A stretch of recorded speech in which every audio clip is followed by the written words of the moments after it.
नमस्कार, मैं हूं आशीष और आप देख रहे हैं आशीष कॉमर्स क्लासेस। मेरे प्रिय साथियों, हम लोग अपने वीडियोस में बात कर रहे थे जीएसटी की। जीएसटी को ही अप्रत्यक्ष कर कहते हैं। जीएसटी में हम लोग चर्चा कर रहे थे डेफिनेशन की, जो भी सीजीएसटी एक्ट 2017 में दिया गया है। आज हम लोग अपनी चर्चा में समझेंगे कुछ डेफिनेशन को। उसको मैं पहले बता देता हूँ आप सभी को। पहला है व्यवसाय का प्रमुख स्थान, यानी प्रिंसिपल प्लेस ऑफ बिजनेस क्या होता है। दूसरा है व्यवसाय का स्थान, यानी प्लेस ऑफ बिजनेस क्या होता है। तीसरा है बाजार मूल्य, यानी मार्केट वैल्यू क्या होता है।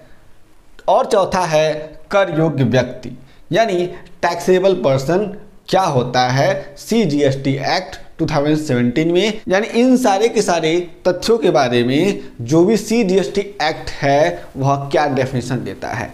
यदि आपके पास और कोई प्रश्न है जीएसटी से जुड़े हुए या फिर इनकम टैक्स जुड़े हुए, तो उन सारे प्रश्नों को हमें जरूर बताएं। आपके सभी प्रश्नों का उत्तर हम लोग जरूर देंगे। हम लोग बात करते हैं इस वीडियो में इन सारे के सारे डेफिनेशन का। मैंने यहाँ पे सेक्शन भी कोड कर दिया हुआ है। आप लोग सेक्शन भी अपने नोट्स में बनाते चलें, नोट्स में लिखते चलें और याद करते चलें। बहुत ही इंपॉर्टेंट है ये सारे के सारे डेफिनेशन।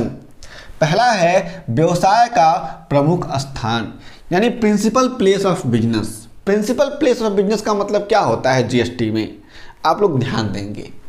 व्यवसाय के प्रमुख स्थान का आशय ऐसे व्यवसाय के स्थान से है जो कि पंजीकरण के प्रमाण पत्र में व्यवसाय के प्रमुख स्थान के रूप में निर्दिष्ट है। ध्यान देंगे आप लोग, व्यवसाय का जो स्थान होता है वह कई तरह का होता है, जिसको हम लोग कह सकते हैं कि ब्रांच भी होता है व्यवसाय का। एक रजिस्टर्ड ऑफिस होता है, इसको हम लोग कहते हैं मेन ब्रांच कह सकते हैं, मेन ऑफिस कह सकते हैं, हेड ऑफिस कह सकते हैं। तो इस तरह के तमाम तरह के स्थान होते हैं किसी भी बिजनेस के। तो यहाँ पर इस परिभाषा में केवल और केवल जो हेड ब्रांच होता है, हेड ऑफिस होता है, उसी की बात की गई है। आप लोग अपने लैंग्वेज में समझें कि व्यवसाय के प्रमुख स्थान।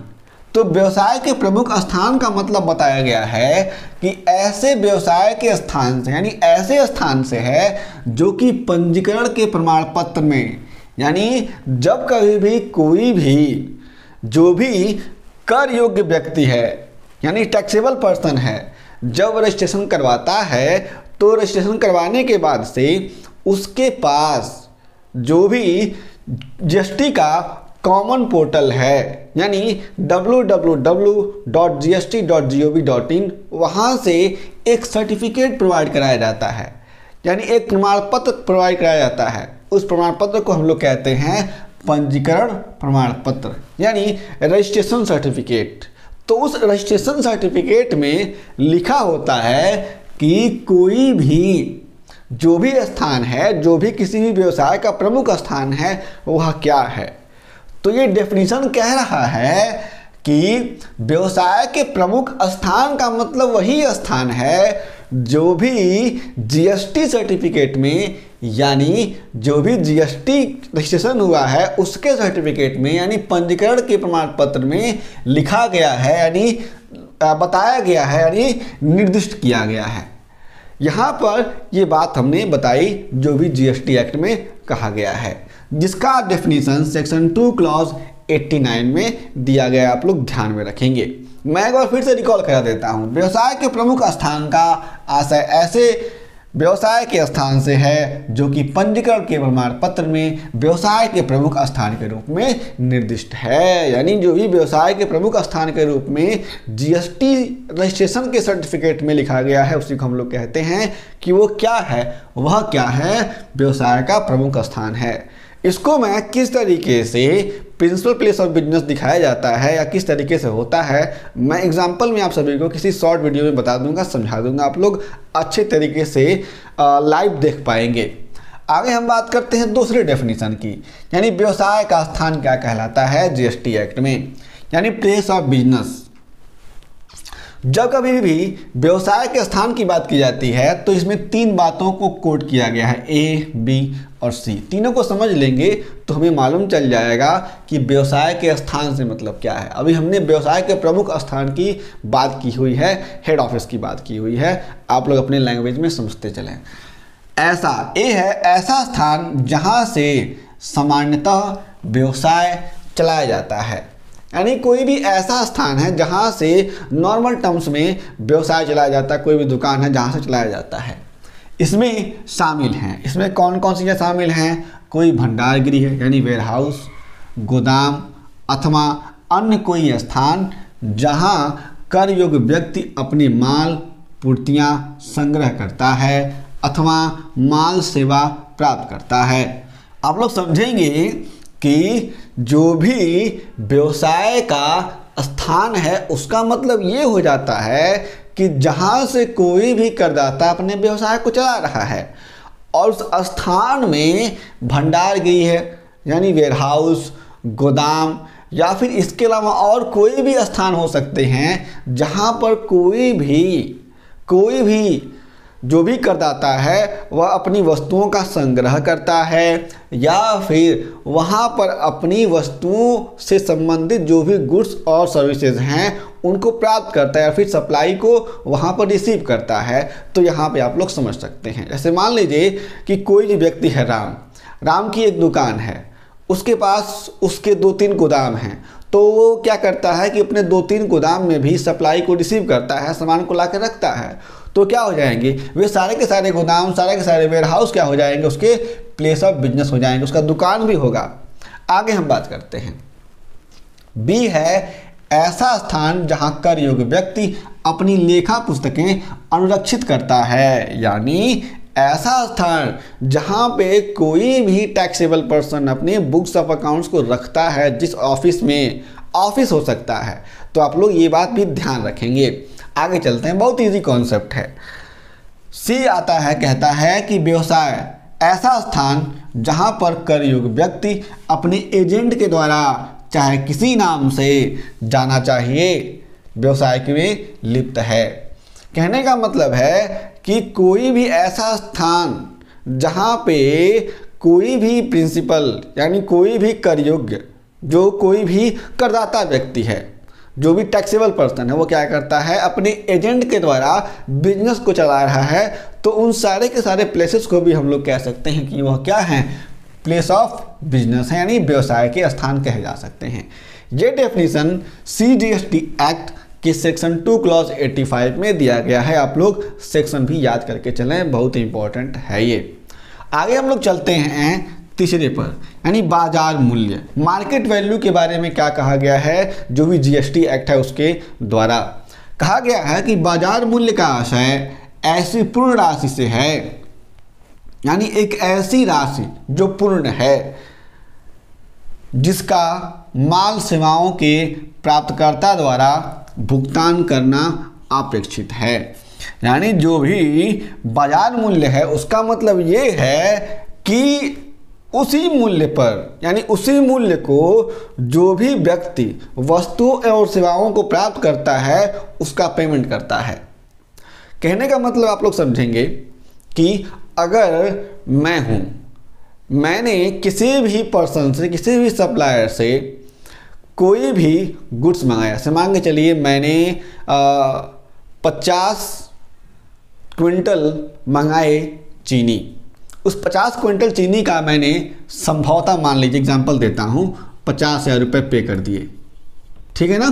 तो उस 50 क्विंटल चीनी का मैंने क्या किया, 50,000 रुपये पे किया, तो जो भी 50,000 रुपये है वो क्या हो जाएगा, वो हो जाएगा बाजार मूल्य। आप लोग ध्यान देंगे इस बात को। जो ऐसी ही गुणवत्ता एवं मात्रा की माल सेवाओं को प्राप्त करने के लिए निर्धारित होती है, जहां माल या सेवाओं का पूर्तिकर्ता एवं प्राप्तकर्ता संबंधित नहीं हो।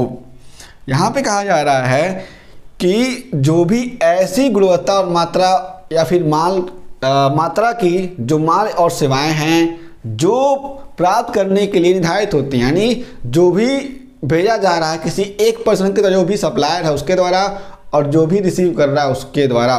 ठीक है, तो यहाँ पर ये बातें कही गई हैं कि जो भी प्राप्त करता है और जो भी पूर्ति करता है और जो भी प्राप्त करता है उसके द्वारा कोई भी जो भी माल और सेवा है संबंधित नहीं हो सकती है। ये बात भी आपको ध्यान देना है।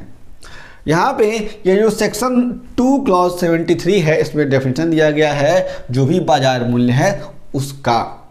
यहाँ पर अगला डेफिनेशन कहता है कर योग्य व्यक्ति के बारे में, यानी टैक्सेबल पर्सन के बारे में। कर योग्य व्यक्ति कौन होता है? कर योग्य यानी कर देने योग्य, जो भी अभी कर दे नहीं रहा है, कर देने योग्य हो गया है। जैसे यहाँ पर कोई भी, मैं एग्जांपल देता हूँ कि लोग कहते हैं कि ये लड़का अब स्कूल जाने योग्य हो गया है। छोटा बच्चा होता है, कहते हैं ना उसको कि अब वो स्कूल जाने योग्य हो गया है। अभी वो स्कूल जा नहीं रहा है लेकिन वो स्कूल जाने योग्य हो गया है।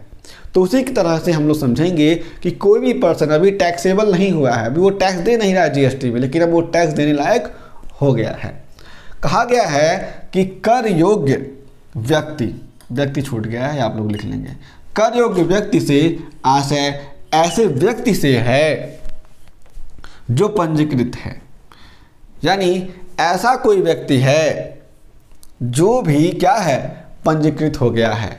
ठीक है ना, टैक्स उसने क्या किया हुआ है, जीएसटी में रजिस्ट्रेशन करवा लिया है, अथवा धारा 22 या धारा 24 के अधीन पंजीकरण के लिए दायी है। या तो उसने, उस व्यक्ति ने, जो भी कर योग्य व्यक्ति है, या तो रजिस्ट्रेशन करवा लिया है या फिर धारा 22 या 24 के अधीन क्या है, पंजीकरण करने के लिए अब लायबल हो गया है। धारा 22 कहता है कि अब कोई भी व्यक्ति जो है अब जीएसटी के दायरे में आ गया है, जीएसटी के लिए लायबल हो गया है, अब उसे रजिस्ट्रेशन करवा लेना चाहिए।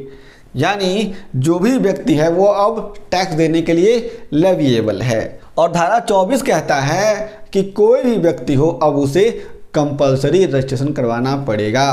तो ये जो भी दोनों के दोनों सेक्शन हैं, इन सारे के सारे सेक्शन को हम लोग जब रजिस्ट्रेशन का टॉपिक पढ़ेंगे तो उसमें विस्तृत तरीके से पढ़ेंगे, समझेंगे और जानेंगे। यहाँ पे मैंने आप सभी को एक शॉर्ट में डिस्क्रिप्शन दे दिया हुआ है।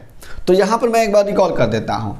कर योग्य व्यक्ति से आशय ऐसे व्यक्ति से है जो पंजीकृत है यानी रजिस्टर्ड है, अथवा धारा 24 और धारा 22 के अधीन पंजीकरण के लिए दायी है, यानी उसे पंजीकरण करवा लेना चाहिए, यानी रजिस्ट्रेशन करवा लेना चाहिए जीएसटी के अंतर्गत।